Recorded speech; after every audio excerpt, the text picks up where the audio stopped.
This is the Ring's Mike Coppinger, and we are here in Greenpoint, Brooklyn for Box Raw Sparring Club presented by The Ring. Here with WBO welterweight champion Brian Norman Jr. He's going to be in the biggest fight of his life. It's going to be November 22nd, the Ring 4 in Riyadh, Saudi Arabia against Devin Haney. Brian, thank you for being here with us. And look, you're coming off of that spectacular knockout of Jin Sasaki in Tokyo. What did that do for your career? I mean, shoot, look at what it got me. I'm over here chilling with my dog Turkey, you know what I'm saying? Got a great sparring event coming up. Got my dog Devin Haney, who I'm going to go up against in November. So, shoot, I'm loving it. And it's funny because, like I told you, a few years ago, everyone was talking about you as a big prospect. Then they got a little quiet, and then people were kind of overlooking you, right? When you fought Giovanni Santian, you knocked him out. That was a bloody fight. You arrived on the stage. Now you're a champion. And then you go to Tokyo, which is a boxing hotbed, and you scored what's, I think, the front runner for knockout of the year right now against Jin Sasaki. Has it kind of, I know you've been working hard for a long, long time, obviously with your dad, Brian Norman Sr., but does it feel like now you're kind of getting the success quickly that you deserve? I mean, I'm doing what I'm supposed to do. I'm just knocking names off the list, I'm dropping bodies, and I'm making highlights day in and day out. So I'm just doing what I'm supposed to do, going into the gym, doing this and doing that, coming in front of these mics, talk my talk real quick. So, shoot, I feel like it's well earned to me. What was the experience like in Tokyo? Because that's one of the best boxing markets in the world. You fought a name over there. It was a spectacular knockout, and we know how big that is for boxing fans. I mean, I loved it out there. It was a blessing to go out there. First of all, shout out to Mr. Honda for bringing me out there as well. But the whole trip was just amazing. Of course, I was locked in, so I couldn't really have as much fun as I wanted, but just simply walking to the store, I could see a big old difference. No trash on the sidewalks, no anything. Everybody respectful. Everybody real quiet and humble. Very honorable to be out there. So now, that's with me being who I am, regarding being locked in. Then you got this one behind the camera, y'all can't see it. My pops or whatever. He was having the whole field day. He was like a little kid out there.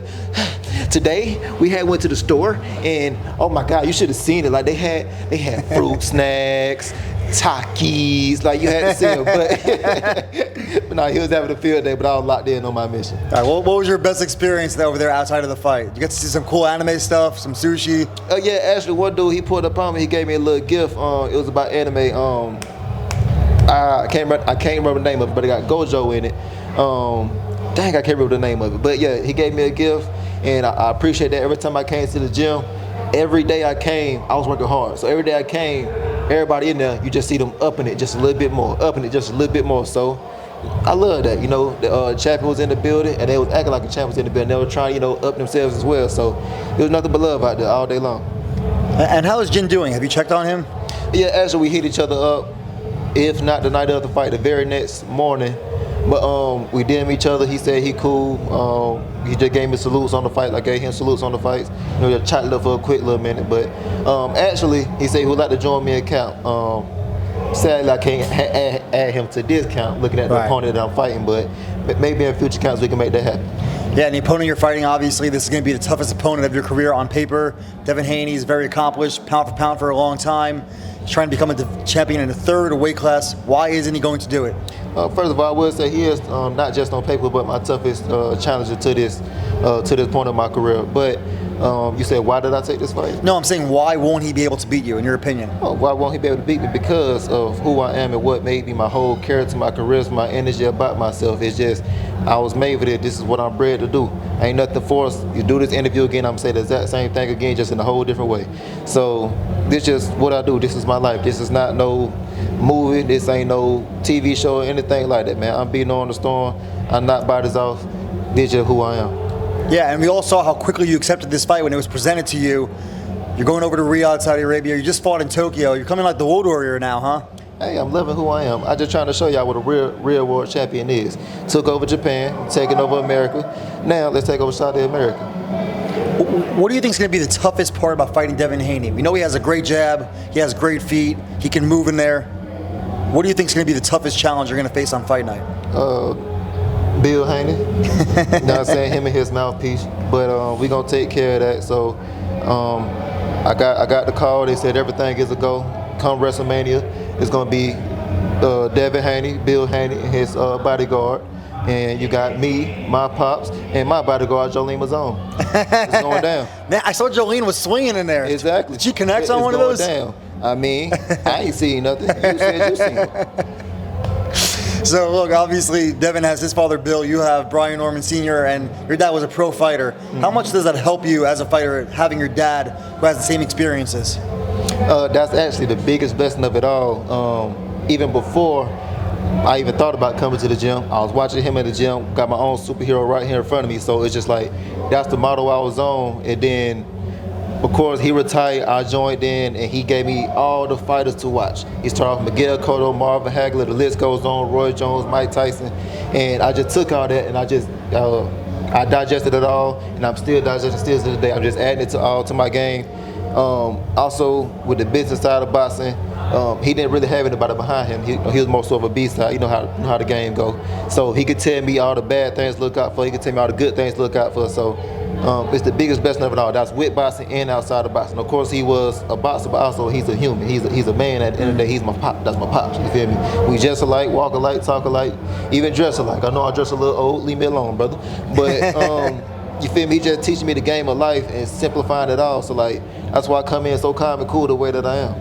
Hey, it's refreshing, you know. A lot of people try to act the same, try to be brash, and I think it's refreshing to have someone that's more understated. Now with that, everybody, you know, they watch Floyd Mayweather too much. They try to take his whole recipe and just keep doing the same thing. Now, let Floyd have his thing. That worked for him. That was his bread and butter. That was his blueprint. Let him have his thing.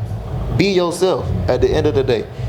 In front of this camera's outside of the camera, but we talked outside the camera. You talking to the same person right now. I'm pretty sure you can contest to that. Of course. So just be yourself in front of these cameras, outside of these cameras, and you gonna have everything you want. The fan base, all these big fights. Look at me, I'm fighting Devin Haney on the turkey card, Riyadh season. So you don't have to fake who you are to get all these big fights. You just keep doing your thing in the ring. You just stay disciplined, stay consistent, and stay on your pivot. That's all it is. This guy's a pro. He's looking into the camera.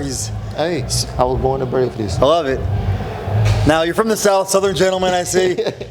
Are we going to see a big fight return to State Farm Arena in Atlanta? I know Atlanta's really thirsty for it. It's a big fight town, but it really hasn't had a lot of big fights there in the last, 10, 20 years? Shoot, man, it's time to change that, you know.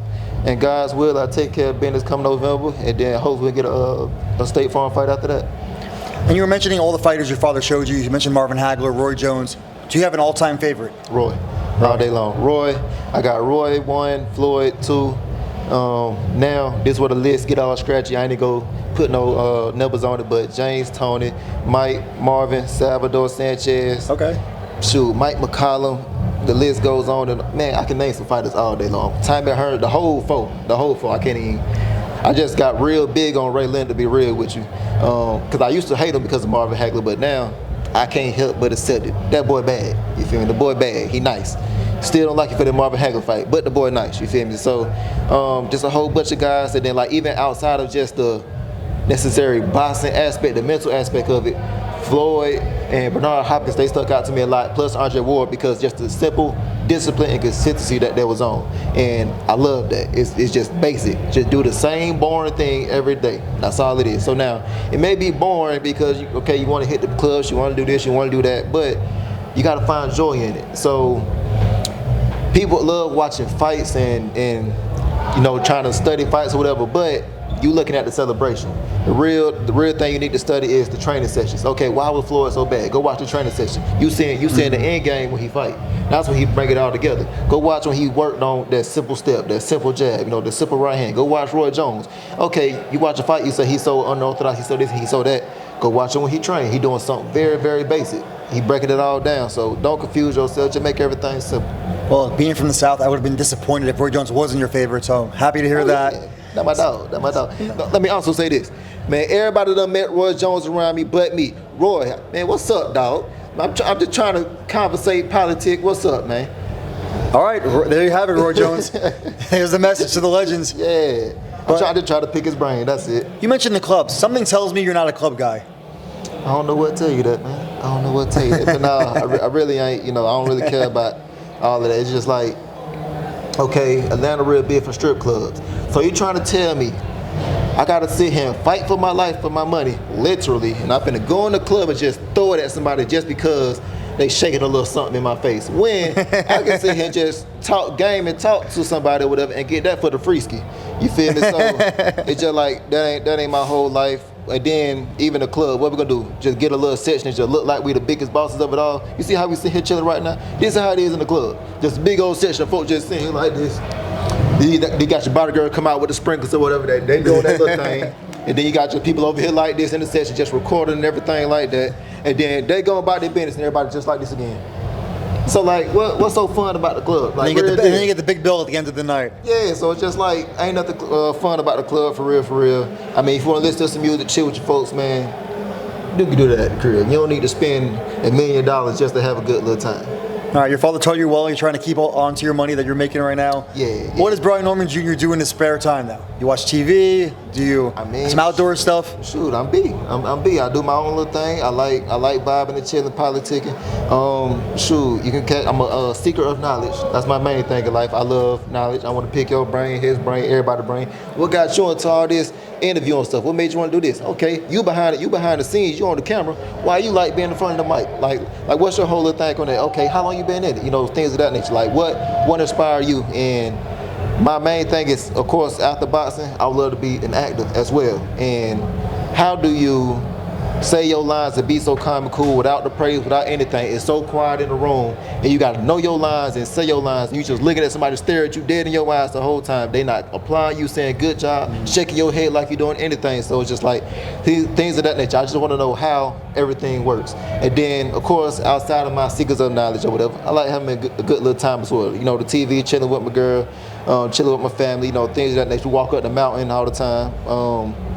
I just like having a good little time, man. I'm trying to go fishing, but my pops, he be playing games with me and everything like that. You feel me? But just like having a good little time. All right, inquisitive young man, I like it.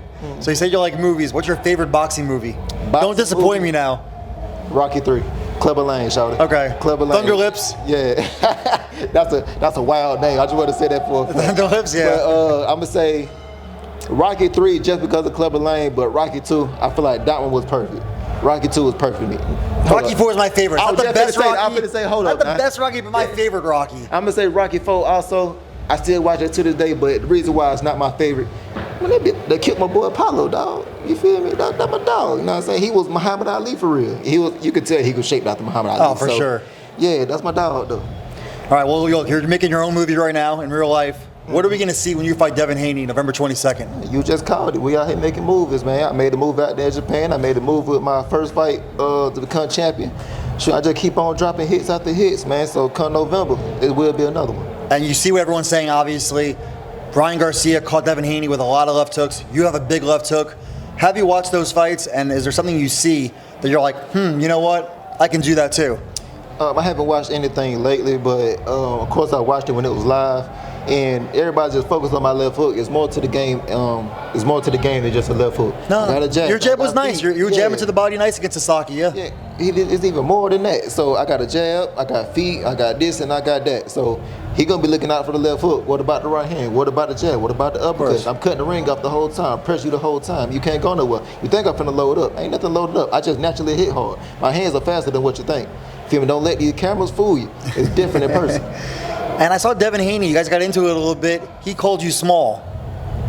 Okay, now with that, why is everybody he fight small?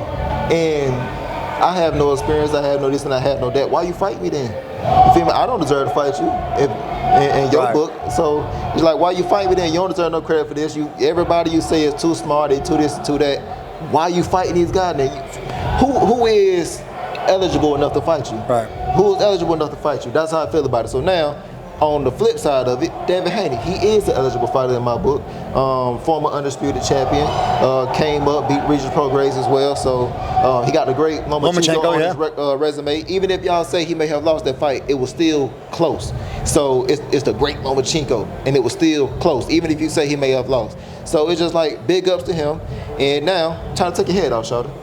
All right, well, there you have it. Brian Norman Jr. trying to take Devin Haney's head off. That's going to be November 22nd in Riyadh, the Ring 4. Brian, thank you for being with us. I appreciate you, player, and I appreciate all y'all as well. Keep doing your pimping. Keep doing your thing.